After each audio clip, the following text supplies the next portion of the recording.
एक तरफ ईद की खुशियां जोशो खरोश से मनाई जा रही हैं तो दूसरी जानिब झुग्गियों में रहने वाले खाना बदोश बच्चे ईद की खुशियां मनाने से कासिर हैं। ये खाना बदोश ईद कैसे गुजारते हैं, ये बता रहे हैं हमारे नुमाइंदे ज़ैनुल आबिदीन।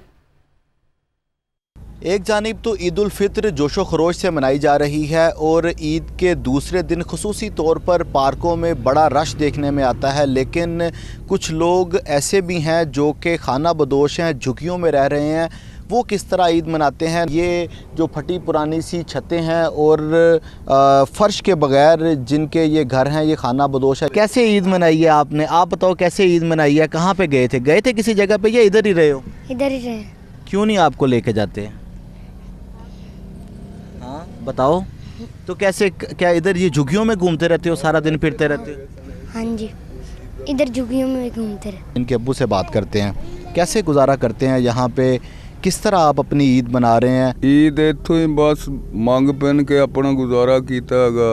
ईद ते किसी पार्क पुरक च नहीं लैके गए बच्चे? बच्चों नूं पार्क च इसलिए नहीं लैके गए कि इत्थे बड़े लोग कहंदे बच्चों नूं फाड़ के लै जांदे ने, ठीक है ना।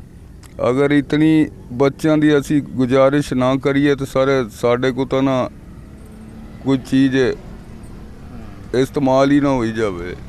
लेकिन ईद खुशियों का नाम है। ये बच्ची देखें, उसने हाथ में चूड़ियाँ भी पहनी हुई है, मेकअप भी किया हुआ है। कैसे मना रही हो ईद बेटा, आप बताओ कैसा लग रहा है आपको ईद पे? कह दे जो भी बताओ कैसा लग रहा है? अच्छा बिल्कुल जी, आपने इनकी गुफ्तगू सुनी है। ये बच्चे, इनके बाप, बेटी, बहन, भाई सारे ये खाना बदोश हैं। इन्हीं झुग्गियों में इनकी ईद गुजर रही है।